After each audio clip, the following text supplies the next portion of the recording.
Ah, thank goodness you're here. I, Sam Valentino, private toon detective, have been given another Looney Tunes related case to try and solve.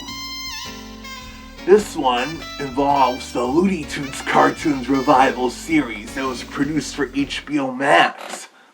209 cartoons were produced, but not all of them made it to the HBO Max service. There were 6 that got released in a few other places, such as Dynamite Dance and Happy Birthday Bugs Bunny. We also got 2 YouTube exclusive vertical shorts, High Hopes and Whole Lot of Trouble. But we still have 21 cartoons yet to be released anywhere, but some of them were indeed already completed but shelved, while a few others were in different stages of production before they got cancelled by either Warner Brothers or HBO Max executives shelving them for questionable content. One cartoon that was screened at Annecy in 2019 was Sick as a Hare, where Bugs Bunny pretends to be ill while Elmer attempts to cook him to prolong and hopefully avoid Bugs' demise. When the series released publicly, when HBO Max first launched in May 2020, this cartoon was withheld. Obviously because of the COVID-19 pandemic the world was suffering at that time.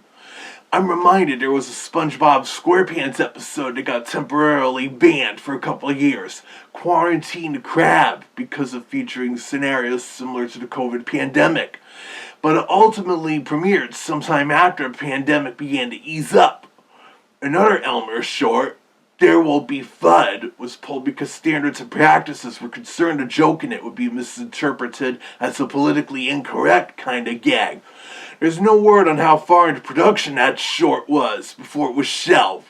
I've also read of a few shorts that were likely screened at the 2023 Animation Film Festival, including Car Wars, Big Rig Bunny, Beach Blanket Bunny, and 2 Plastic Surgeon wraparound segments, which, as the name implies, involves Elmer Fudd getting plastic surgery. Pete Browngar did say on Twitter X, there's a handful of shorts that we made that were considered too extreme for Max. We hope to release someday, but that's up to WB. Indeed, some of the shorts that did get released, mostly early in the production cycle, could feature some really violent or disturbing content compared to the classic shorts. Almost like Walter Lantz Productions levels of violence, or Ren and Stimpy levels of grossness. Which isn't too surprising, since Pete Browngar previously worked on SpongeBob SquarePants and Adventure Time, and of course creating Uncle Grandpa, which ironically was Cartoon Network's replacement for the Looney Tunes show sitcom in 2013. Oh, and in addition to completed cartoons that were shelved, there were some shorts that were canceled during production for whatever reason, such as a Porky and Daffy cartoon to be titled Lifeboat.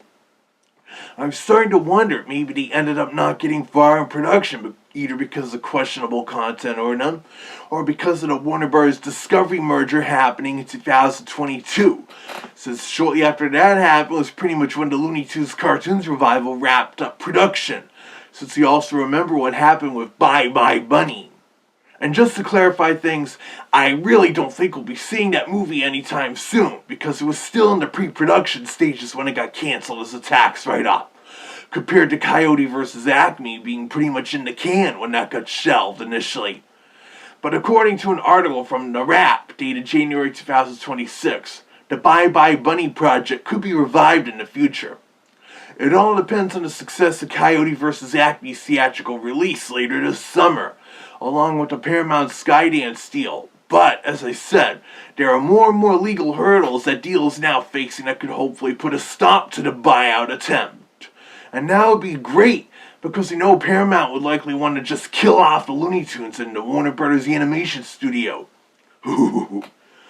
But the Warner Bros. Discovery merger is also why we hadn't seen those 2 Tom and Jerry special shorts Pete Browngar and his crew did for some time now, being purged from HBO Max in 2022 and never released anywhere legally since. Not sure if that was also tax write-off, but I hope not.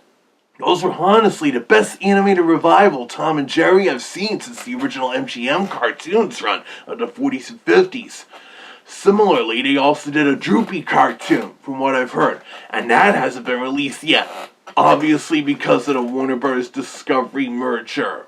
It's too bad, because after seeing what Pete Browngardt and his crew did with the Looney Tunes and Tom and Jerry, it'd be neat to see him take on Droopy Dog and Wolfie and Red and the others. But we don't have those lost cartoons on the Looney Tunes Cartoons DVD and Blu-ray sets coming out next week. Also want to bring up how originally Warner Home Video was just going to release the show in standard definition DVD, despite the show being produced in high definition. As is often the case with newer WB-owned animated content that's not related to the DC Comics or Adult Swim. But then Warner Archive came into the picture to give the series a Blu-ray release. But from what I've heard, Warner Brothers would have needed clearance to release the completed lost cartoons on those, and I suppose that could have made things complicated. So for now, what we're getting on home media isn't really the complete series. Also, regarding the shorts that ended up being shelved during production, like the Lifeboat one, I'm also reminded of the final theatrical intended hand-drawn Looney Tunes Cartoons, a short-lived revival attempt in the early 2000s, show run by Larry Doyle and Sherry Gunther, where there were several shorts in various stages of production that ended up not getting finished due to the box office failure of Looney Tunes Back in Action, combined with the Warner Bros. Executives not liking how the finished cartoons came out. I would imagine the executive producer at the time, Sander Schwartz, requested his name be taken off the finished cartoons. I know one of the unfinished cartoons, A Very Daffy Christmas, had a bit of what was completed shared online, and I honestly wasn't that impressed. It's more of that dreck you generally get when you have the crew members behind more realistic DC Comics related action adventure cartoons try to do a classic style Looney Tunes short. Ugh. Yet Spike Brandt and Tony Servon were doing a better job with the Duck Dodgers animated series at that time. Also, contrary to popular belief, Larry Doyle himself was dissatisfied with how the cartoons were coming out due to all the executive meddling and left Warner Bros. Animation as they were midway through production. Not a good sign at all.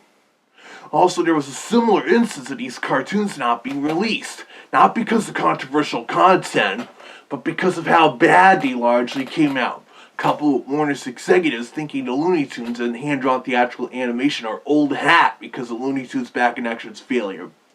Except for the Roadrunner short, Wizard of Ow, being included as a bonus feature on the Looney Tunes Back in Action DVD.